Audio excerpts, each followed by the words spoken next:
Olá pessoal, meu nome é Paulo Seleguin, sou professor aqui na USP de São Carlos e nesse vídeo sobre engenharia aeroespacial eu quero falar sobre a nossa possível volta à Lua agora em 2026 e mais particularmente eu quero falar das missões Artemis e da engenharia reversa de alguns aspectos, de alguns itens das missões Artemis.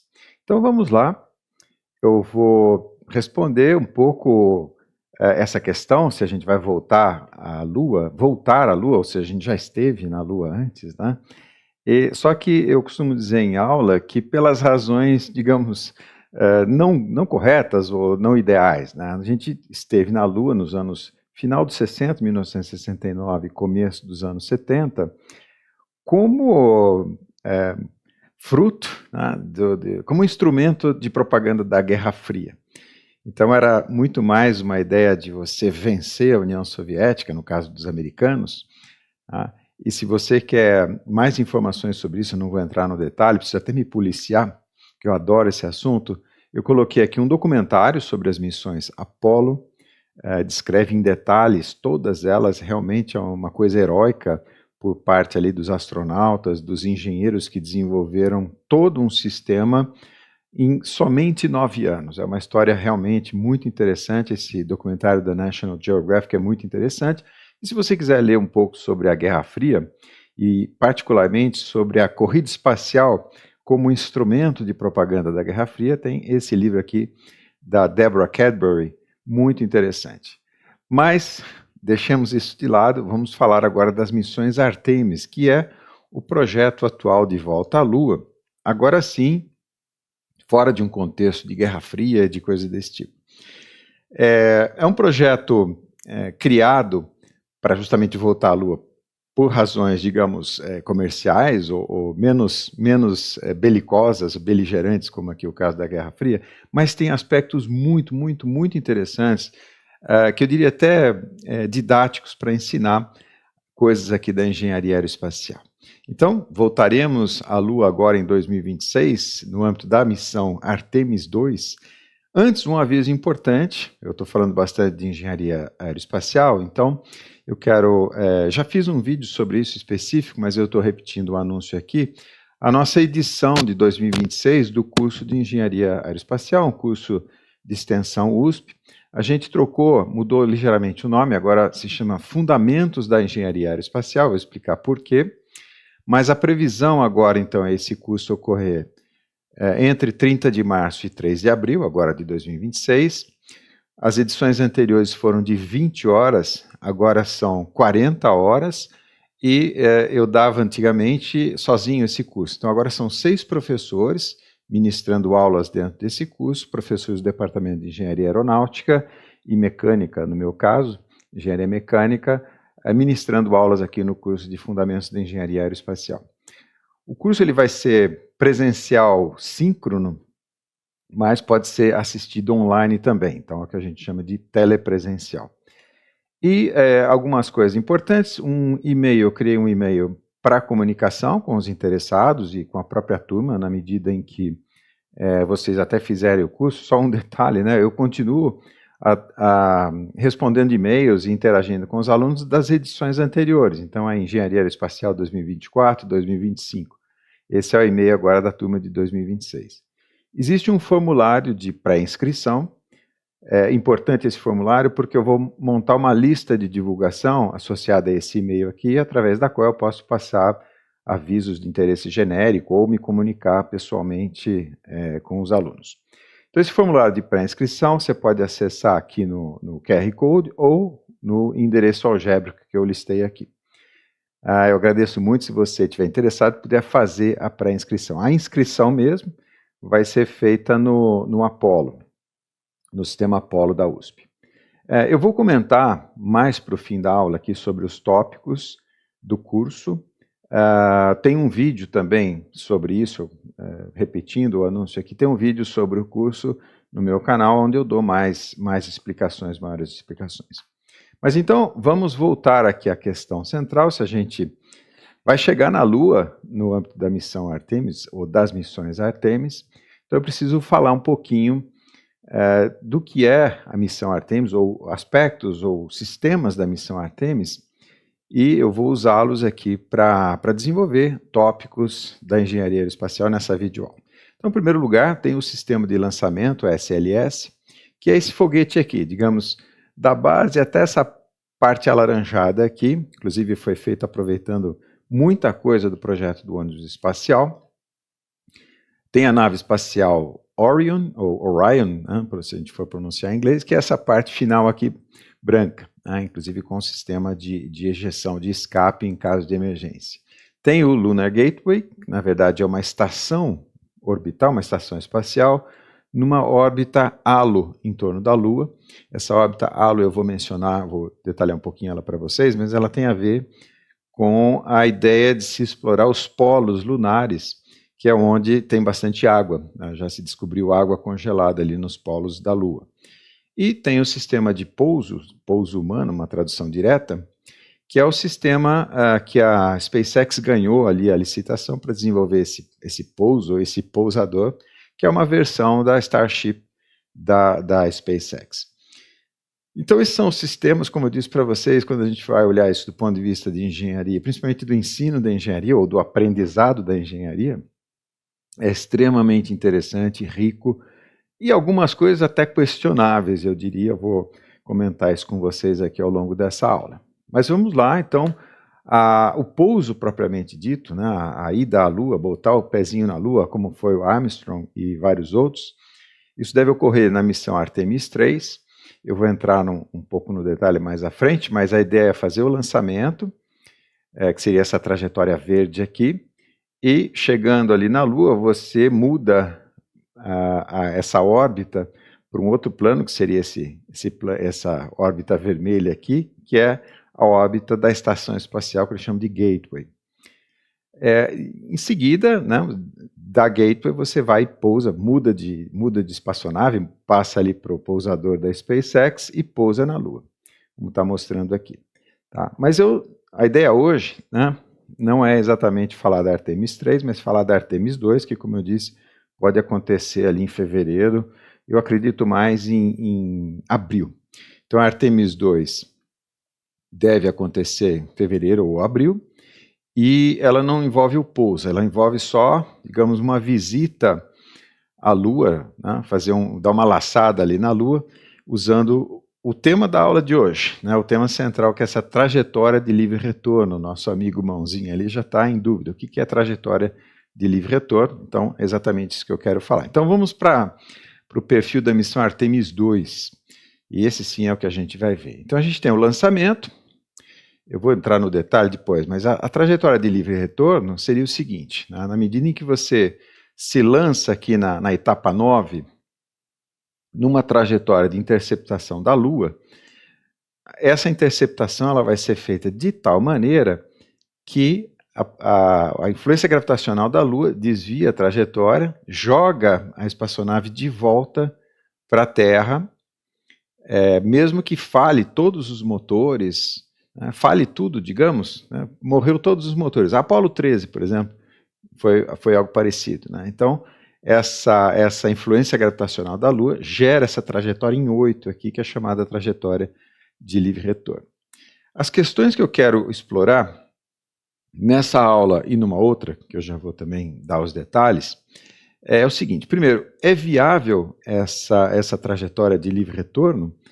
Porque essa trajetória de livre retorno ela é produzida, ela é alcançada com o combustível, com o propelente aqui na espaçonave, então, que está armazenado nesses tanques aqui que eu estou mostrando. Então, primeiro ponto, esse sim a gente vai entrar no detalhe, fazer alguns cálculos, né, fazer a engenharia reversa desse lançamento. E um outro ponto importante, que eu não vou entrar no detalhe, mas eu quero dar os indicadores para vocês, é com relação à economicidade do próprio lançador, do próprio foguete. Por quê? Porque isso leva para as questões do projeto do lançador, do foguete, que seria essa parte, até o fim da parte do tanque alaranjado ali, né? Então seria esse o lançador. Isso envolve, por exemplo, então, o estagiamento ideal, envolve possivelmente a recuperação do equipamento, né?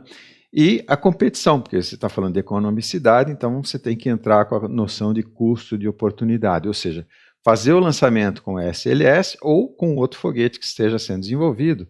E eu coloquei aqui, por comparação, justamente o sistema Starship da SpaceX. Então, assim, lembrando, isso aqui está sendo feito, o Starship está sendo feito do zero, com uma outra filosofia de desenvolvimento, justamente, e o SLS, na verdade, ele foi feito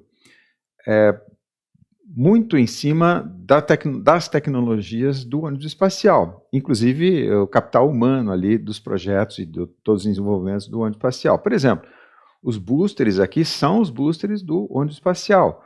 Os motores, não do booster aqui, mas do estágio principal, desse bloco principal aqui, são os motores construídos e fabricados para equipar o ônibus espacial. Então, é uma coisa aí que tem pelo menos 30 anos, 40 anos de tempo de desenvolvimento tecnológico e, digamos, comparar com o SpaceX é covardia.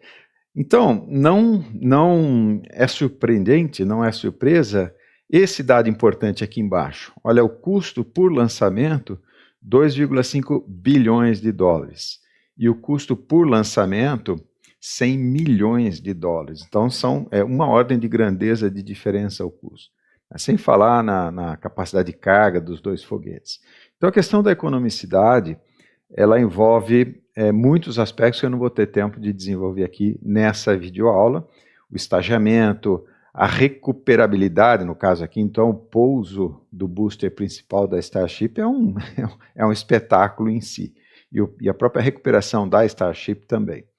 No caso aqui da SLS, a única coisa recuperável é a cápsula ali em cima, e só porque tem os astronautas ali dentro, né? Se fosse não tripulado, eventualmente, para reduzir esse custo aqui, valia a pena, talvez, descartar.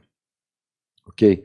Mas essa, então, é uma questão, foge um pouquinho do escopo aqui, não tanto pelo escopo, mas mais pelo tempo que eu tenho para desenvolver. Então, vamos ver ali o perfil da missão Artemis II, as etapas, melhor dizendo, do lançamento e injeção na órbita, para a gente poder fazer a análise durante essa aula aqui. Então, vamos lá, eu vou passar um vídeo para vocês, vou narrando mais ou menos enquanto o vídeo acontece, eu vou até congelar minha câmera aqui para não atrapalhar, mas eu vou estar falando, né? Então, eu tenho aqui as etapas para referência de vocês, e eu vou falar em cima aqui do lançamento. Deixa eu só mudar meu mouse.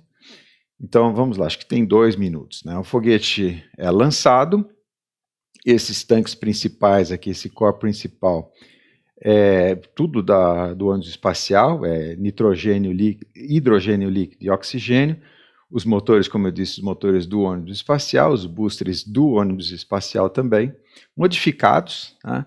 Mas a ideia da otimização é você otimizar, por exemplo, o estagiamento do foguete, quantos % do propelente você põe nos estágios, o que envolve, por exemplo, os tempos de ejeção dos boosters e quanto tempo você aciona, e a própria trajetória, acho que eu vou até dar uma voltadazinha aqui no vídeo. Essa trajetória que vocês estão vendo aqui, ela também é objeto de otimização, porque você pode subir uma trajetória mais verticalizada, furando rapidamente a atmosfera, então diminuindo o tempo da ação do atrito aerodinâmico, porém, você precisa executar esse giro aqui para ganhar velocidade horizontal, para poder entrar em órbita, né? Para gerar força centrífuga para manter a sua espaçonave em órbita. Então, não só a mecânica, o estagiamento do foguete, mas também a própria órbita, a própria trajetória de lançamento é objeto de otimização. Ele, então, entrando em órbita, desliga ali separa, né, o estágio principal. Aqui você tem a Orion Spacecraft, né, quer dizer, a espaçonave Orion, e aqui embaixo um módulo intermediário, ele tem um nome complicado, vamos chamar de segundo estágio, mas o fato é que ele aciona os motores e coloca numa órbita de espera, aqui, que seria uma órbita elíptica bastante alongada, a gente vai calcular essa órbita. E é nessa órbita alongada aqui, quando termina o propelente ali daquele segundo estágio, ele se desconecta e aí sim se lança numa trajetória de transferência para a Lua. Essa é a ideia, e no caso da Artemis II é uma trajetória de livre retorno, então a própria Lua vai defletir e mandar de volta a espaçonave para a Terra, aqui nessa parte alaranjada aqui do desenho que eu estou mostrando para vocês.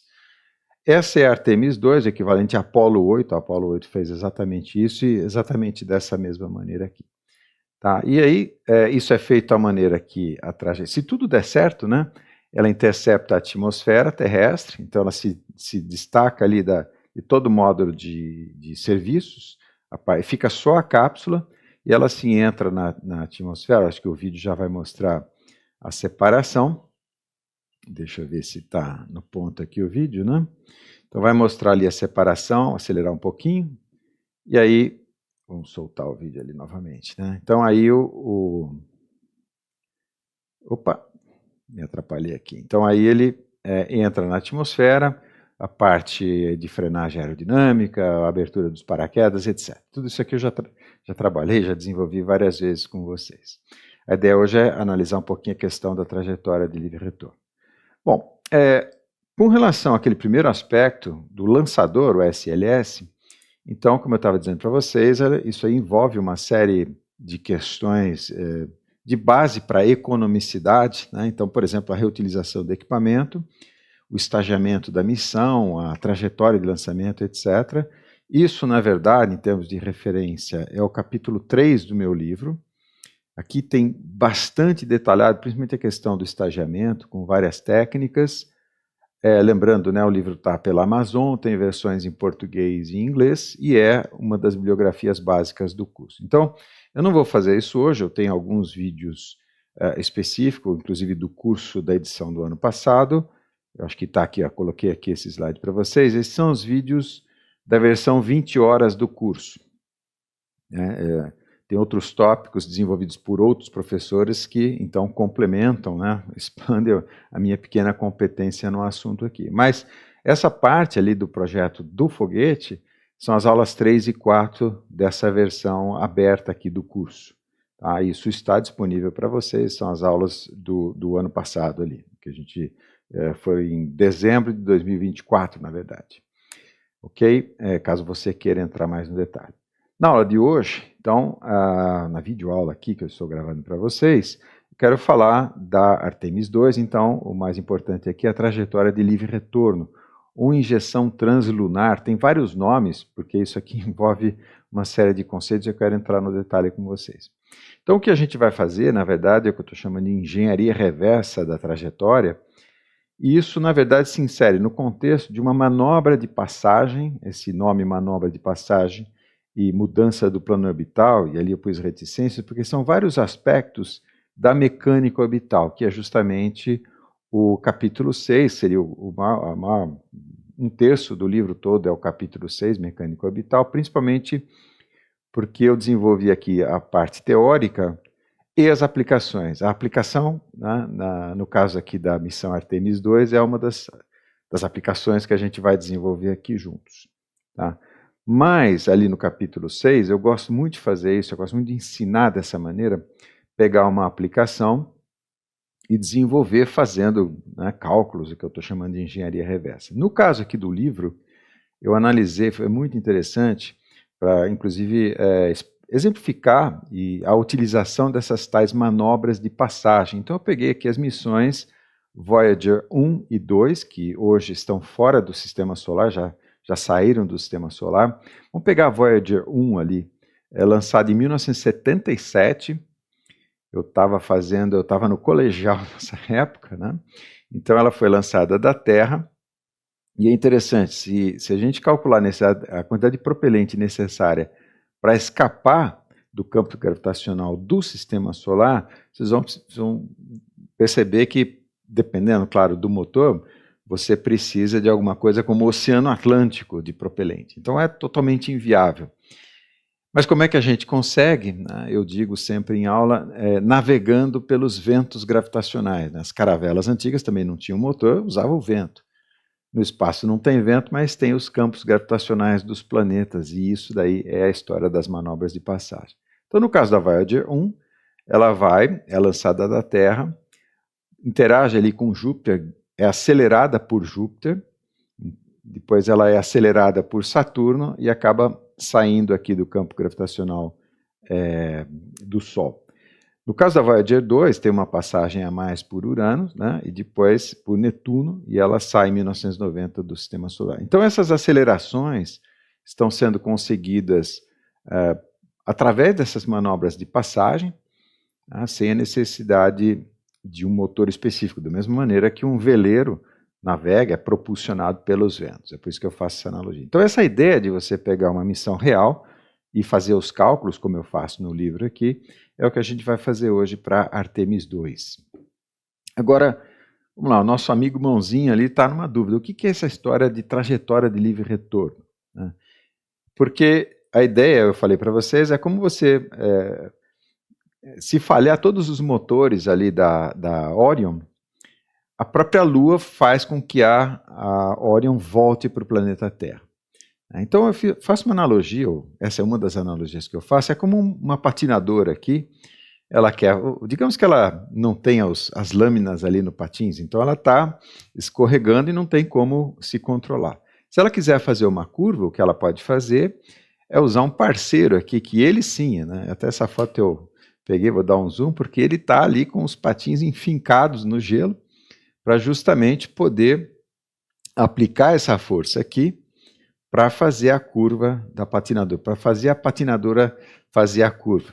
Então, no caso, esse patinador, o companheiro dela aqui, seria a Lua, e a espaçonave Orion seria a patinadora. E a ideia é usar, né, a força gravitacional, que é a força que está sendo transmitida pelos braços, é o campo gravitacional da Lua. Essa é a ideia da trajetória de livre retorno, mas vamos ver como é que isso é fora de um exemplo pictórico como esse aqui. Então, vamos lá. Agora sim, vou entrar um pouquinho na mecânica orbital da coisa. A gente tem a Terra aqui e a nossa espaçonave naquela órbita de espera, tá? Que é uma órbita, a gente vai calcular ela já, uma órbita elíptica, obtida depois do lançamento. Tá? O lançamento, o objetivo dele é só você escapar da atmosfera, né, e entrar ali numa órbita mais ou menos estável.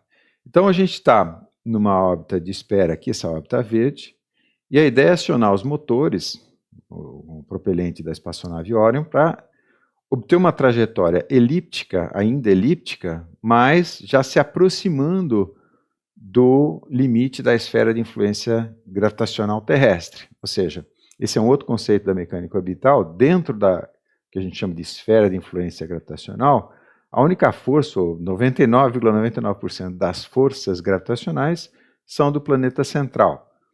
Tá? Então a gente pode desprezar as outras forças. Então essa trajetória aqui, a gente chama de, pode chamar de várias coisas, mas de órbita de transferência, tá? A partir de uma órbita de espera aqui. Tá? Só que no caso, a gente quer ir para a Lua, então tem que considerar a existência da Lua. Por quê? Porque se não existisse a Lua, ou se você não encontrar a Lua, você simplesmente vai e volta ali para a Terra. Né? Então ela é, de certa maneira, já é de livre retorno, né? Mas a ideia é que a Lua, né, influa nesse processo aí, porque a gente quer chegar na Lua. Então, considerando a existência da Lua, então a Lua está orbitando em torno da Terra, portanto a Lua, é importante esse conceito, pessoal, a Lua está dentro da esfera de influência gravitacional terrestre, porque ela está orbitando a Terra. Mas a própria Lua também tem a sua esfera de influência gravitacional.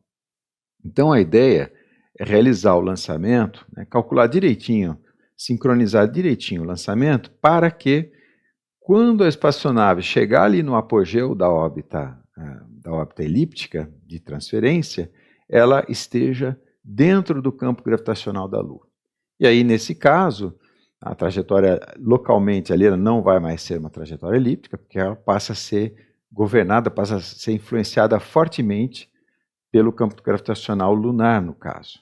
E aí várias coisas podem acontecer, é isso que eu vou mostrar para vocês. Então a ideia é que a presença da Lua, né, na medida em que a espaçonave entra no campo, na esfera de influência gravitacional lunar, a sua trajetória passa a ser alterada pela existência dessa força, da mesma maneira que quando a patinadora vem aqui e dá a mão para o seu companheiro, eles passam a trocar forças e a trajetória dela, então, pode ser alterada. Essa é a analogia que eu estou fazendo para tentar dar um pouco de sentimento aqui para a coisa, né? Para a gente não ficar só nas equações. Mas então, a questão toda é o seguinte, né? Essa manobra de passagem, ela é relativamente complexa, porque depende de como, como é a trajetória do objeto, no caso da Orion ou da patinadora, digamos, né? Como é a trajetória em relação ao objeto, que pode ser a Lua ou, no caso aqui, eu mudei um pouquinho a perspectiva, eu coloquei aqui Saturno e o Sol, para falar o seguinte, né? Então, digamos que a espaçonave vem vindo aqui numa trajetória, no caso, heliocêntrica, porque no meu slide aqui ela está orbitando em torno do Sol. Vou até voltar um slide, vale a pena. Aqui, olha, essa trajetória é dentro do campo gravitacional terrestre, portanto é uma trajetória geocêntrica, né? Nesse meu slide aqui, essa trajetória é heliocêntrica porque está em torno do Sol. Mas quando ela entra, a espaçonave aqui entra no campo gravitacional, no caso de Júpiter, então ela passa a ser uma trajetória joviocêntrica, talvez esse fosse o nome, né? Mas ela normalmente chega com velocidade muito alta e possivelmente pode simplesmente fazer uma trajetória, não ser capturado pelo campo gravitacional, pode fazer uma trajetória hiperbólica, por exemplo, então ela entra e sai. Tá? Então essa é a ideia. Agora o detalhe, se é uma trajetória hiperbólica de passagem, se é uma trajetória de captura, né, ela pode ser de tal maneira que ela é capturada, a espaçonave é capturada aqui pelo campo gravitacional joviano, talvez esse seja o nome, vai depender desses ângulos relativos, ou seja, dependendo do ângulo com que a espaçonave intercepta a esfera de influência gravitacional, vários efeitos podem ser obtidos. Então, digamos, à medida em que a gente tem várias posições relativas aí dessa trajetória heliocêntrica entrando no campo gravitacional de Júpiter, vários efeitos podem ser produzidos. Eu sumarizei alguns aqui para vocês, que a gente detalha bastante lá no livro. Então vamos lá. Você tem, por exemplo, uma situação em que o único efeito é desviar a trajetória, produzir um giro na trajetória ali, sem alterar a quantidade de movimento, ou seja, a velocidade de entrada aqui na esfera de influência, a intensidade da velocidade, o módulo da velocidade é exatamente igual à velocidade na saída da esfera de influência. Ou você pode fazer uma passagem, por exemplo, que a gente chama de prógrada. Então você obtém um aumento da velocidade, então se chega aqui com 10 km por segundo, você sai aqui, por exemplo, com 15 km por segundo, que foi o caso das sondas Voyager. Então, nesse caso, então, a espaçonave está recebendo quantidade de movimento do planeta. O planeta passa a funcionar como uma fonte de quantidade de movimento e acelera a espaçonave. Ou o contrário, a espaçonave pode transferir quantidade de movimento para o planeta, que seria a bolinha preta aqui, e ela começa, então, a andar mais devagar, ter uma velocidade menor ali na saída. E aí as várias possibilidades, e a mais importante para nós aqui é essa última, que é a tal da trajetória de livre retorno. Quer dizer, ela faz uma laçada, mais ou menos como o casal de patinadores ali, né? A velocidade é mais ou menos a mesma na saída, mas ela volta quase que 360 graus ali na trajetória. Essa é uma trajetória conhecida, usada nas missões Apollo, e é muito interessante, conhecido desde os tempos do Obert. Né? Esse aqui é uma cena do filme Frau im Mond, do Fritz Lang. Esse é um filme mudo, super legal, e o Fritz Lang ele é conhecido pelo filme Metrópolis, né? Para esse filme aqui, ele contratou o Obert, que era o orientador do Von Braun, não sei se vocês sabem disso, como consultor técnico do filme, e ele bolou exatamente essa trajetória de livre retorno. Isso aqui eu estou falando, né, no começo dos anos 1900. Então eles já sabiam dessa trajetória, e essa cena, inclusive, depois foi reproduzida como referência no filme Apollo 13. Então isso é uma técnica conhecida, e só foi realizada, na verdade, nas missões Apollo, a partir das missões Apollo. Ok? Bom, no caso, então, se a gente quiser fazer todos os cálculos, não vou entrar nessa aula aqui nos detalhes, isso tem lá no livro bastante detalhado, é assim, relativamente simples, porque se trata só de transferência de quantidade de movimento, são dois corpos transferindo quantidade de movimento através de forças gravitacionais, a única complexidade que surge é que tudo tem que ser vetorial, né? Ou do máximo dá para simplificar no plano, mas eventualmente a gente tem que considerar em 3D. Então é uma notação vetorial, talvez um pouco pesadinha ali. E tem um detalhe também, que você tem as trajetórias heliocêntricas e dentro da esfera gravitacional são trajetórias relativas ao movimento do planeta, porque o próprio planeta se movimenta também. Então você tem que subtrair, né, de todas as suas velocidades a velocidade do planeta ali. Ok? Então isso é detalhado lá no livro, não vou entrar no caso aqui. Eu deixo no curso, depois eu detalho um pouco mais, né? Mas assim, caso você queira entrar nas equações, eu recomendo que ou esse meu livro, ou outros de mecânica orbital também, se você está interessado, entre em contato comigo que eu posso passar algumas referências mais extensas ali. Bom, vamos lá então tentar entender e formular o problema. É importante, antes de sair fazendo conta, né, vamos formular o problema. Então a ideia é se lançar numa trajetória de transferência que passa a ser uma trajetória de interceptação da Lua, né? Especificamente no seu campo gravitacional. Então, dependendo de como a gente projeta essa passagem pelo campo gravitacional lunar, pode ser uma passagem prógrada, então, por exemplo, a espaçonave pode ser acelerada pela Lua e, estando a Lua, lembra, eu falei isso para vocês, né, próxima do limite da esfera de influência gravitacional terrestre, um pouquinho que essa nossa espaçonave é acelerada, ela já parte de uma trajetória hiperbólica de escape no caso aqui, do planeta Terra. Como foram as sondas Voyager 1 e 2 e outras que né, vão para o Sol, por exemplo, né, para os outros planetas se usa muito essas manobras de passagem, justamente porque quando a gente calcula o propelente necessário é realmente proibitivo. Então, se fizer uma passagem que a gente chama de prógrada, a espaçonave é acelerada.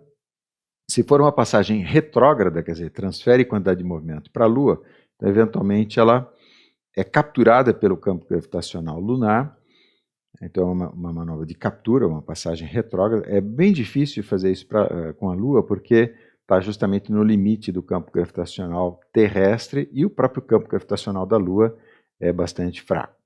Tá? O que a gente quer, na verdade, é calcular direitinho para que nem escape e nem seja capturada, nem escape do campo terrestre e nem seja capturada pelo campo lunar. A espaçonave, a ideia é que ela possa voltar para o planeta Terra automaticamente, né, porque os motores ali podem falhar.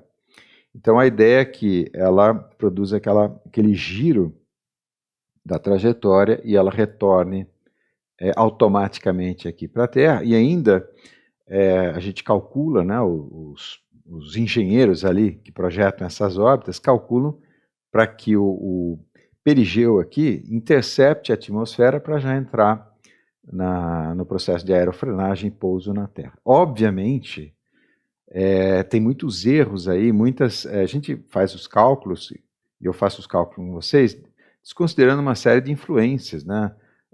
Nunca são só 2 corpos, são infinitos corpos ali, né? Mas de influência também progressivamente menor, ou seja, o Sol. Então a gente faz simplificações e no meio do voo aqui, isso aqui é um alerta que eu estou dando, no meio da trajetória é possível e é necessário fazer uma série de correções. Por exemplo, os planos orbitais, eles não é tudo coplanar, como eu estou desenhando aqui. Tá? Mas essa parte dos detalhes, obviamente, vai muito além, né, do que eu quero ensinar para vocês. Aliás, eu estou ensinando o que vocês precisam para fazer essas correções desses detalhes, mas não vale a pena, pedagogicamente falando, considerá-los nesse momento. É melhor a gente trabalhar com as versões mais simplificadas aqui para a gente entender justamente o processo como um todo. Vamos lá. Então a questão que vai nos guiar agora até o fim dessa videoaula são 2 questões aqui colocadas pelo nosso amigo Mãozinha, né? É só da engenharia reversa. A Orion tem o propelente necessário para a manobra de injeção translunar?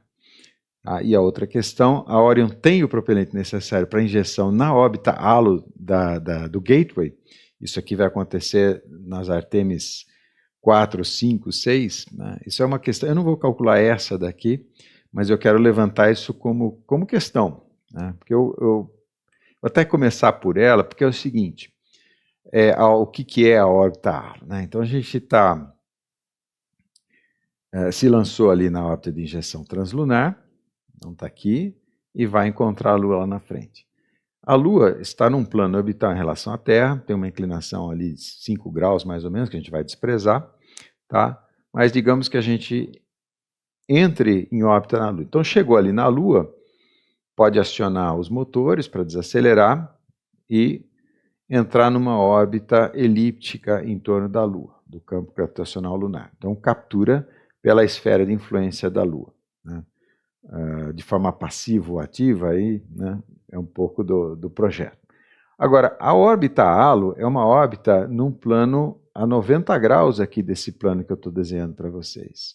Então, o que acontece? Para você obter esse giro do plano orbital, você tem que acionar os foguetes. Então, na verdade, o foguete aqui, meu desenho não ficou muito bom, mas o foguete, então, ele se orienta perpendicularmente ao plano orbital aqui, aciona os foguetes e você consegue girar o plano orbital. E aí a Gateway vai estar nessa órbita halo aqui.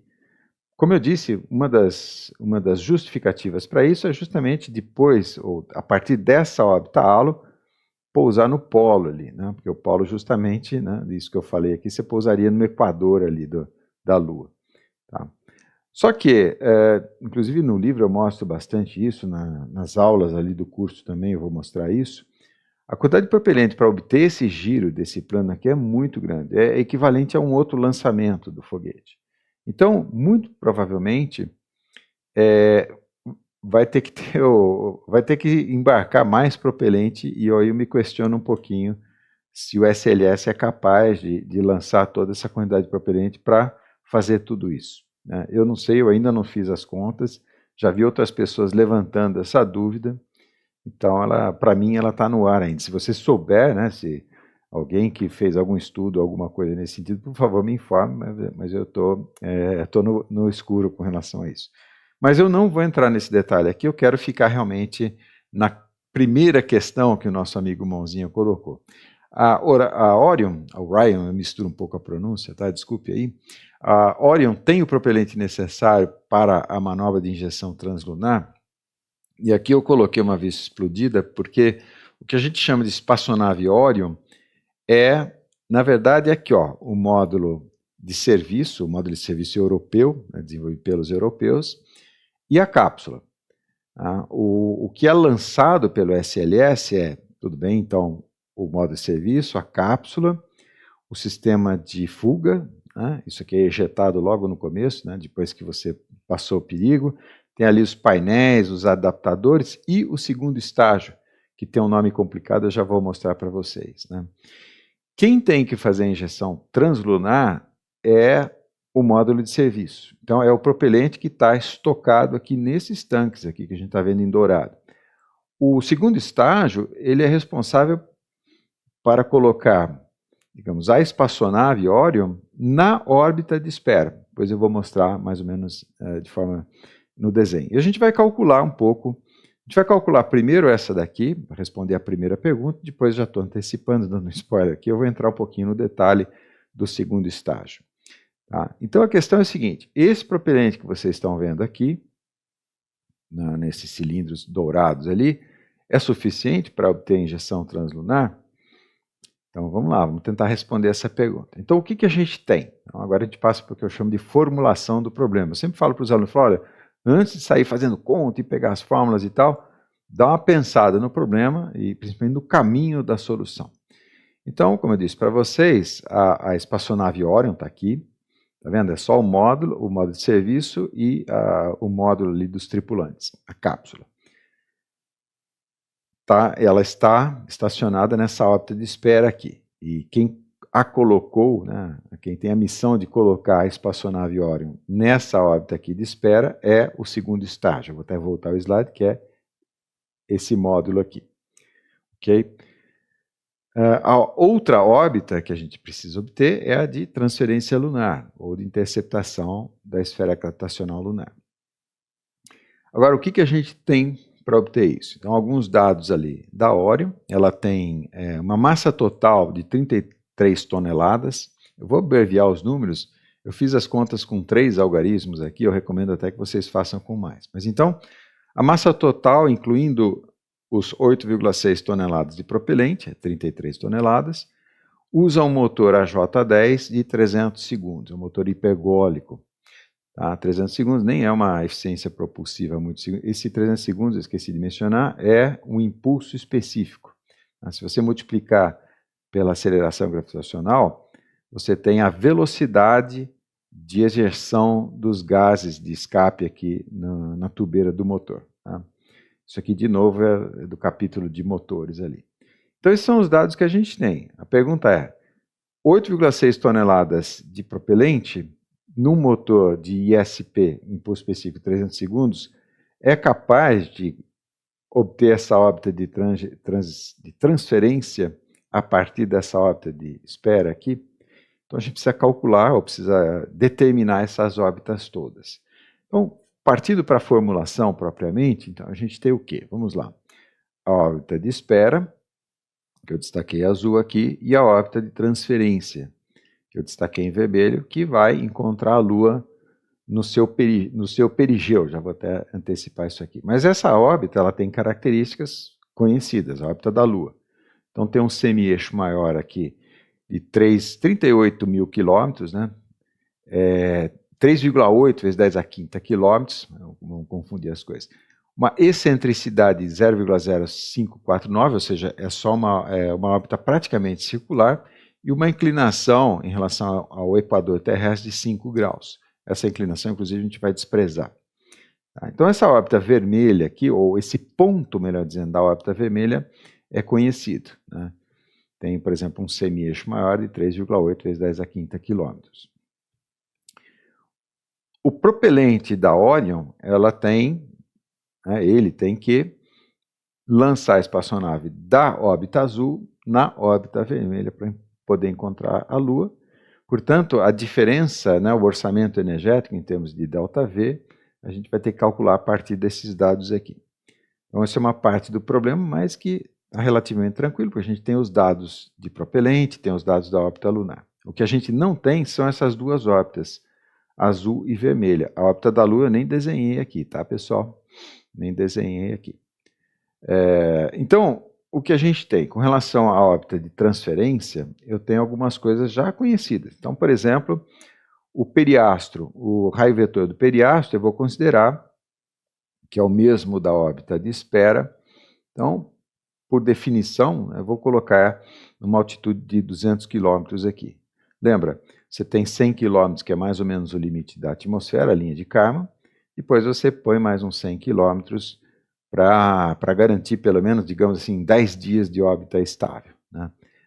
Para referência de vocês, a Estação Espacial Internacional ela está numa órbita de 400 km de altitude. Então eu tenho o periastro dessa órbita vermelha. O apoastro, né, ou apogeu, se tratando da Terra, é, na verdade, a posição da Lua. E se você quer fazer um lançamento com a menor quantidade de propelente possível, você vai pegar esse ponto aqui, o ponto em que a Lua está mais próxima da Terra, portanto, o periastro lunar. Então, o apoastro, ou apogeu da órbita, o raio vetor do apogeu da órbita, a gente vai escolher, vai sincronizar o lançamento para que coincida com o ponto mais próximo da Lua, o perigeu lunar, né, equivalente a esse ponto aqui, com relação às órbitas azul e vermelha aqui, que são órbitas geocêntricas. Bom, a Lua também, né, no caso. Então, são os dois dados. Então, da órbita vermelha, a gente tem dois parâmetros da elipse, define completamente a elipse. Aí, a partir deles, você pode calcular todos os outros parâmetros. Da órbita azul, a gente tem o quê? A gente tem o perigeu da órbita azul. Por quê? Porque é o mesmo perigeu da órbita vermelha, que é o mesmo perigeu da órbita de lançamento, inicial de lançamento, tá? Incluindo ali o primeiro estágio do SLS. O que a gente tem que determinar, na verdade, é o apogeu dessa órbita azul, de tal maneira, tá, que esse propelente seja suficiente, correto? Porque se eu pegar uma órbita mais energética, ou menos energética, melhor dizendo, eventualmente esse propelente não é suficiente. Então essa é a ideia aqui. Tá? Vamos lá, então o que a gente pode fazer? Vamos pegar um caminho inverso, até fiz um slide aqui para explicar. Né? O que eu chamo de engenharia reversa, a gente vai partir do que a gente conhece, então os dados da espaçonave, o motor e a quantidade de propelente. Vamos partir da órbita de interceptação que a gente já conhece, calcular a órbita de espera, que é alcançada graças ao segundo estágio, que não é o que vem antes aqui, né? A partir daí eu determino a órbita de lançamento, que é o primeiro estágio e meio, né? Só um parênteses ali, o SLS é considerado como um foguete de 2 estágios e meio. O segundo estágio é aquele módulo ali, que é né, do desenho que vem imediatamente anteriormente aqui à espaçonave, e o tanque central, os motores centrais e os boosters perfazem 1 estágio e meio. Então, seria uma órbita que a gente vai definir como sendo de 200 km, uma órbita próxima. Tá? E aí, esse cálculo mesmo eu não vou fazer nessa aula, eventualmente no curso ou numa outra videoaula que eu venha fazer aqui.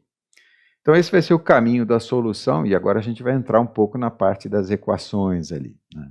Então vamos lá, primeiramente, vou tirar o que é mais fácil, é o cálculo do ΔV fornecido pela hora, ou seja, a gente tem a quantidade de propelente, tem a eficiência propulsiva do motor, vamos usar a equação de Tsiolkovsky, que eu gosto de falar que é a minha equação malvada favorita, que é pura conservação de quantidade de movimento. Então, o ISP do motor, G0, ln da massa inicial dividido pela massa final. Então, o ISP é 300, a constante gravitacional 9,8, e a relação das massas, a massa total, a 33 toneladas, e no denominador a massa final, que é 33 toneladas menos 8,6 toneladas. Então, a gente tem um ΔV de 0,873 km por segundo. Então tá, isso aqui é o que ela consegue dar com essa quantidade de propelente e essa eficiência propulsiva do seu motor. Com relação ao cálculo da órbita, então o que a gente vai fazer é calcular os parâmetros de instanciação da órbita de transferência lunar. A gente já tem 2 dados, né, que é os raios vetores do apogeu e do perigeu, né, esse seria o periastro lunar, ou perigeu lunar. E no caso, então, o periastro da órbita de transferência é o raio da Terra mais os 200 km de altitude. O que a gente vai fazer é usar várias equações, aqui por isso que eu coloco uma caixa de ferramentas da mecânica orbital, então são as equaçõezinhas da mecânica orbital.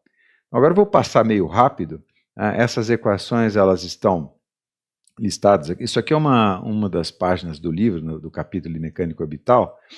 Claro que no texto eu deduzo tudo isso, explico tudo, mas o fato é que a gente tem que ficar manipulando essas fórmulas todas. A mais importante para nós aqui são as equações da trajetória, que é o raio vetor em função do ângulo da trajetória e a velocidade em função da posição angular, né, o θ aqui da trajetória, e algumas equaçõezinhas aqui para cálculo das apsides, né, o periastro e o apoastro, os semi-eixos. Então a ideia fica, e eu vou usar essa do período aqui também, né?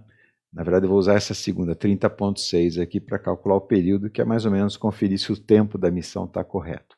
Então, essa primeira coluna aqui para trajetórias elípticas, circulares ou elípticas, e aqui parabólicas ou hiperbólicas de escape, no caso.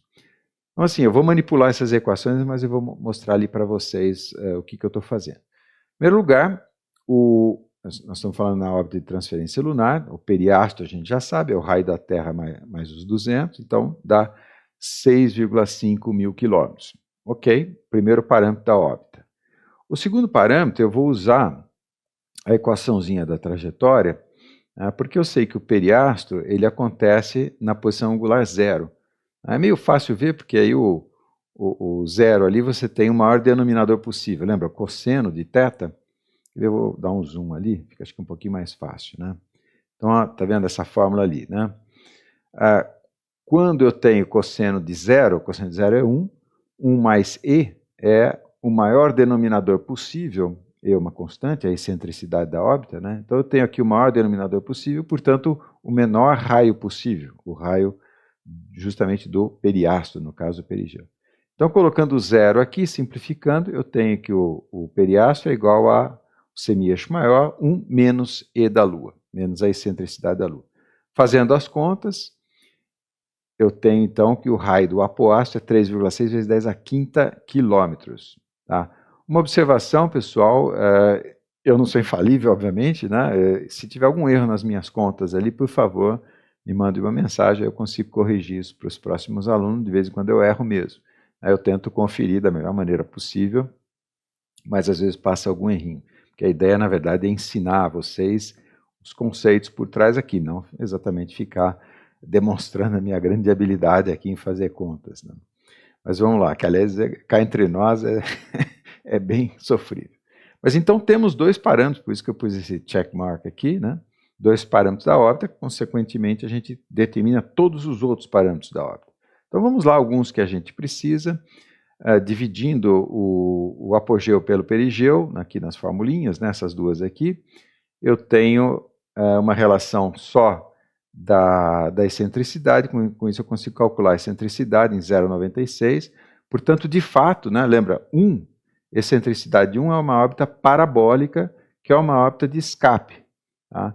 Então, uma órbita já escapando. O fato da excentricidade da órbita de transferência da próxima de 1 significa realmente que o seu apogeu está no limite da influência gravitacional terrestre, da esfera de influência gravitacional terrestre. Então, esse resultado bate um pouco com o que a gente sabe da realidade. O próximo passo é calcular o semi-eixo maior. Então, de novo, eu vou usar, na verdade, é uma versão dessa equação aqui, só que no caso eu quero calcular o A. Então, o A dá 1,8 vezes 10 a quinta quilômetros. O A é o semi-eixo maior da elipse. O período também é interessante, né? Então, vou usar essa formulinha do período aqui, a 30,6, 2π sobre o μ da Terra.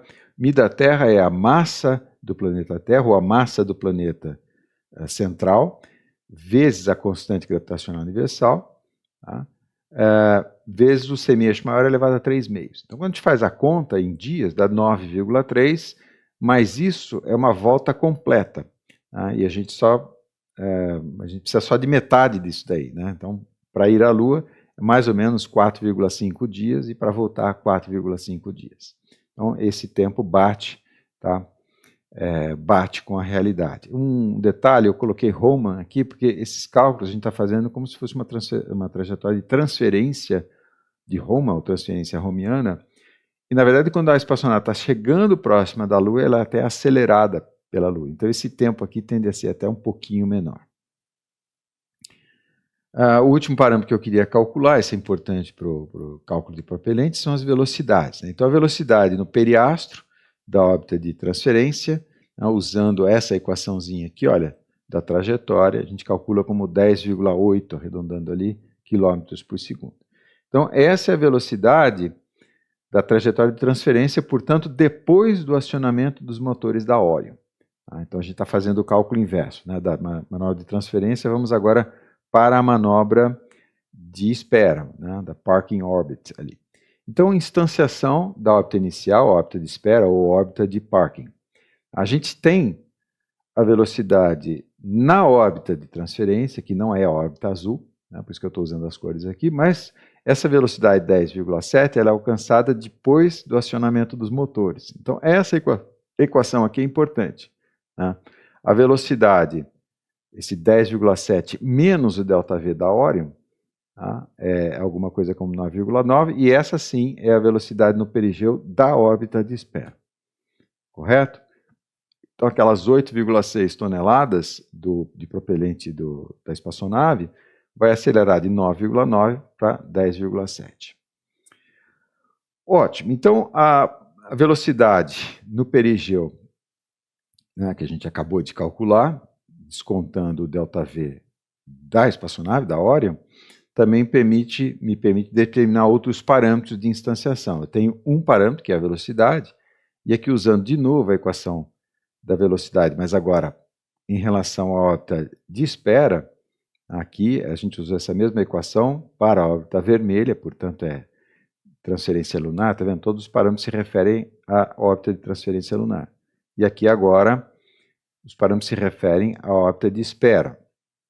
Então, com essa equação, eu tenho o V, tenho o raio do periastro, então consigo calcular o semi-eixo maior, 1,9 vezes 10 a quarta quilômetros.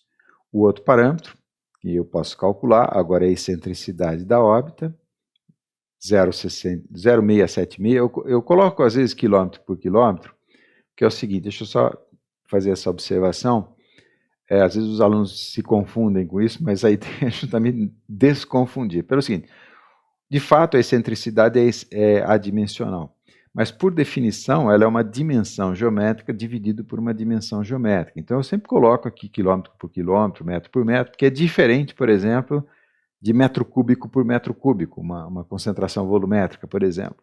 Tá? Continua sendo adimensional, metro cúbico por metro cúbico ainda é adimensional, mas pelo menos dá uma noção da origem, né, da noção física do parâmetro. Então, às vezes eu gosto de colocar assim.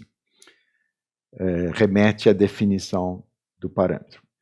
Então, eu posso agora, usando de novo uma dessas equações aqui, a equação da trajetória, de novo, né? Eu consigo calcular o apogeu, no caso aqui da órbita de espera, 3,4 vezes 10 à quarta, e agora a gente tem todos os parâmetros instanciados.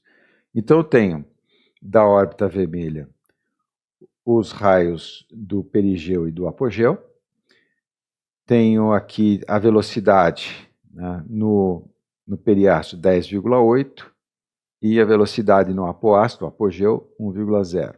É interessante que isso aqui eu coloquei para lembrar para vocês, olha que interessante, como está no limite do campo gravitacional terrestre, a velocidade é relativamente baixa.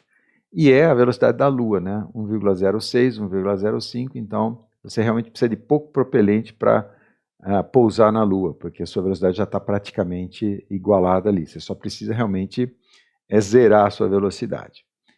Então eu tenho também, no caso da órbita de transferência, a excentricidade, 0,96, próximo de 1, portanto próximo de uma parábola de escape. E da órbita de transferência, ou melhor, da órbita de espera, eu tenho também o perigeu, que é o mesmo, o apogeu, a excentricidade, então ela é altamente elíptica, né, mas não tanto quanto a órbita de transferência, então 0,67, e a velocidade aqui no perigeu, 9,96. Esse delta de velocidade é obtido exatamente com o acionamento dos motores da espaçonave. Tá? Lembrando que quem colocou a espaçonave nessa órbita de espera azul foi o segundo estágio que não está desenhado. Então essa é exatamente a próxima questão ali, né? Se o segundo estágio da SLS, esse módulo aqui, ó, tem o propelente suficiente para inserção na órbita de espera. Então especificamente o que eu estou fazendo, eu vou fazer isso porque é uma conta simples, né? O lançamento, como eu mostrei no vídeo inicial para vocês, ele é feito ali da superfície do planeta e coloca, digamos, numa órbita intermediária, para não dizer de espera, né, que eu vou dizer que tem uma altitude de 200 km. E esse 200 ele é calculado para a seguinte maneira. Você está suficientemente longe do limite da atmosfera, que a gente pode considerar os 100 km da linha de Kármán. Lembra, a atmosfera ela não tem um limite, né? A densidade do ar cai exponencialmente. Então aqui a 200 km você tem alguma coisa como 10 moléculas por metro cúbico, mas ainda é suficiente ao longo dos anos, né, essa órbita ela vai caindo por causa do atrito, né, com essas 10 moléculas por metro cúbico. Tá? Mas então, essa órbita aqui tem uma velocidade de equilíbrio de 7,7 km por segundo, e a ideia, né, é acelerar para a órbita de espera, que tem uma velocidade que a gente calculou, 9,96. Correto? Quem faz isso, vou até voltar o slide ali, é o propelente desse módulo aqui, o segundo estágio. Então vamos calcular para ver se isso é factível, né? Estando ali a 200 km de altitude, se de 7,7, aquele propelente é capaz de acelerar para 9,96, que é a órbita de espera antes da órbita de transferência lunar. Portanto, um delta ali, né, de 2,2 km por segundo. Então vamos aos dados. Né? Os dados aqui que eu tenho, coloquei aqui uma vista explodida do que seria a espaçonave Orion, mas o segundo estágio, que eu tinha esquecido o nome, é o estágio criogênico interino de propulsão, né? ICPS, ou vulgo segundo estágio. Okay? Os dados eles estão aqui, olha, a massa total, esses 66 toneladas, é tudo aqui, tá? Incluindo a espaçonave Orion. tem 32 toneladas de propelente, então esse propelente aqui é o propelente estocado nesse módulo, tá? E é uma mistura de, na verdade, hidrogênio líquido e oxigênio líquido, porque ele usa um dos motores do ônibus espacial que é tremendamente eficiente, porque ele tem esse bocal para operar no vácuo, então 465 segundos é bastante eficiente. Nós precisamos só fazer a conta para verificar se essas 32 toneladas nesse motor de 465 segundos é capaz de acelerar 66 toneladas, né, de um ΔV de 2,26 km por segundo. Vamos usar de novo a nossa equação malvada favorita, só que agora o ISP 465, essa eficiência propulsiva aqui, o 9,8 e a razão das massas, Ln da razão das massas, a massa inicial, 66 toneladas, e a massa final no denominador, 66 menos 32 ali de propelente. Então, dá um ΔV ali de 2,2, o que está bastante próximo do que a gente calculou, né? Então, portanto, está ok ali o nosso cálculo, lembrando que a diferença, porque a gente fez uma série de simplificações, tá? Para facilitar um pouquinho aqui, por efeitos pedagógicos também, tá? Então, é isso. Com relação à outra pergunta, seguindo em frente aqui, já estou terminando, tá, pessoal? A outra pergunta que eu falei para vocês, lá no início, é se o SLS tem condição de colocar aquelas 66 toneladas na órbita LEO, né, a Low Earth Orbit, de 200 km de altitude. Vou até voltar um pouquinho nesse slide aqui, ó. Nesse slide aqui, né? Então, se o foguete, né, aquele estágio e meio do foguete, é capaz de alcançar essa órbita verde aqui? Essa é a pergunta que a gente está fazendo agora. Eu, obviamente, não vou responder isso hoje, a gente já está com 1 hora de gravação, tá? Mas isso então eu vou fazer no curso, é Engenharia Reversa do Lançador, tá? E ali eu vou ter condição de desenvolver outras coisas. Eu tinha prometido também falar um pouquinho do programa do curso, porque justamente quando a gente fala da Engenharia Reversa do Lançador, tem que falar, por exemplo, do estagiamento, que aí é uma aula em si, da própria trajetória de lançamento, que é outra aula, e de alguns aspectos, por exemplo, de navegação, né? Então, esses aspectos eles vão estar cobertos em mais detalhes no curso ali. Então, esses são os tópicos do curso, na verdade é o nome das disciplinas que compõem as 40 horas do curso, tá? Cada uma com 8 horas de duração. Então, dinâmica e controle de veículos espaciais, estrutura e dinâmica de veículos aeroespaciais, introdução à engenharia aeroespacial, essa é a minha parte, né, mais especificamente, propulsão aeroespacial, fundamentos e aplicações, e tópicos especiais em engenharia aeroespacial. Aqui, por exemplo, estou tentando arrumar um palestrante para falar da parte econômica do lançamento, bastante interessante, se eu conseguir essa pessoa. Okay? Então, essas são as disciplinas e os tópicos que a gente vai desenvolver, e uma das coisas que a gente vai fazer, ou no meu caso em particular, né, a gente vai analisar o SLS dentro daquela ideia de pegar problemas reais e usá-los, né, para fins didáticos ali, para a gente fazer a tal da engenharia reversa. Então é isso, falando do curso, né, só lembrando, de 30 de março a 3 de abril, 40 horas, são 6 professores, presencial ou telepresencial, o e-mail de contato, ele está dado aqui, e por favor, se pré-inscrevam, tá? Nesse formulário aqui que você pode acessar pelo QR Code, e aguardem por novas informações, ou se quiser mais informações, já tem um vídeo no meu canal, depois eu coloco o link ali, mas é o vídeo mais recente que eu publiquei, fora esse aqui, correto? Então, qualquer coisa, entre em contato comigo, pode ser o meu e-mail pessoal, para assuntos mais genéricos, e para assuntos do curso ali, é o engaeroespacial2026@gmail.com. Feito então, pessoal, obrigado e até a próxima.